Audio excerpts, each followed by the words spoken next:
Hello friends, আশা করছি সবাই ভালো আছেন। রজনী টেস্টি কিচেনে সবাইকে স্বাগত। আজকে আবার চলে এসেছি মজাদার একটি রেসিপি নিয়ে। আজকে বানিয়ে দেখাবো পাস্তা দিয়ে কুরকুরে চিপস। বিশেষ করে বাচ্চারা খেলে খুব খুশি হবে। আর এই রেসিপিটা খুব সহজে বানিয়ে নিতে পারবেন। রেসিপিটা প্রথম থেকে শেষ পর্যন্ত দেখবেন। তাহলে চলুন দেখে নেওয়া যাক রেসিপিটি।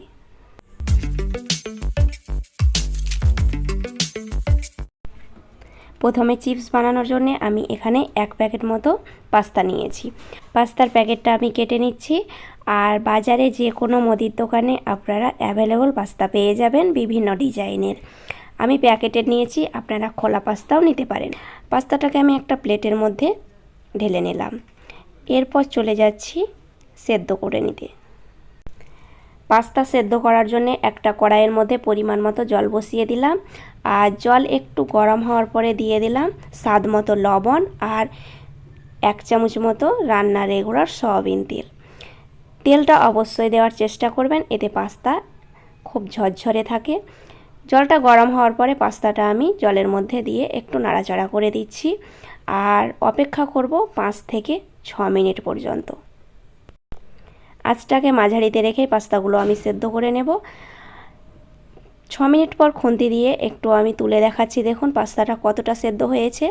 খুব গরম আছে, এটা দেখেই বুঝে নিচ্ছেন যে পাস্তাগুলো ডবল হয়ে গেছে আর ভালোভাবে সেদ্ধও হয়েছে। কড়াইটাকে নামিয়ে ভালোভাবে জল ঝরাতে দেব।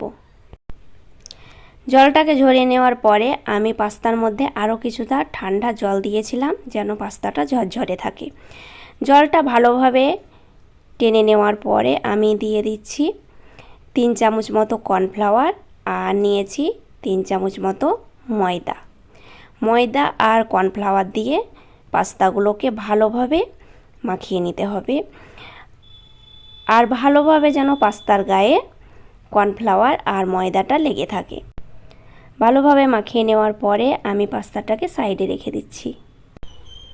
এরপর পাস্তার মশলাটা বানিয়ে নিচ্ছি। দিয়ে দিলাম 1 চামচ পরিমাণে লবণ, 1 চামচ পরিমাণে জিরে গুঁড়ো, 1 চামচ পরিমাণে কাশ্মীরি লাল লঙ্কার গুঁড়ো আর আধা চামচ পরিমাণে বিট লবণ। আর এখানে নিয়েছি চাট মশলা 1 চামচ পরিমাণে। আর দিয়ে দিলাম আধা চামচ পরিমাণে লাল লঙ্কার গুঁড়ো। ঝালটা আপনারা কম বেশি করে নেবেন। আর আপনারা আমচুর পাউডার হাতের কাছে থাকলে অ্যাড করে দেবেন, না থাকলে চাট মশলা দিয়েও বানিয়ে নিতে পারেন। মশলাটা রেডি হয়ে গেছে, আমি সাইডে রেখে দিচ্ছি।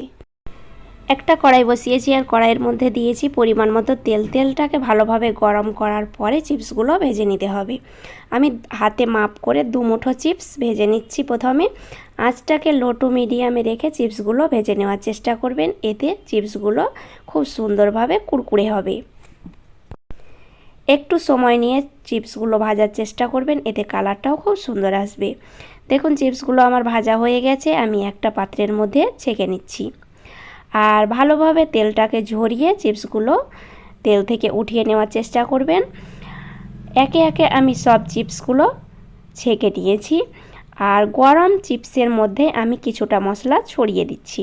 গরম অবস্থাতেই দেওয়ার চেষ্টা করবেন, এতে চিপসের গায়ে মশলাটা ভালোভাবে লেগে যাবে আর খেতে হবে অনেক মজার। আমি বাকি চিপসগুলো একইভাবে ভেজে নিয়েছি। আর এই চিপসের মধ্যেও আমি বাকি মশলাটা ছড়িয়ে দিচ্ছি।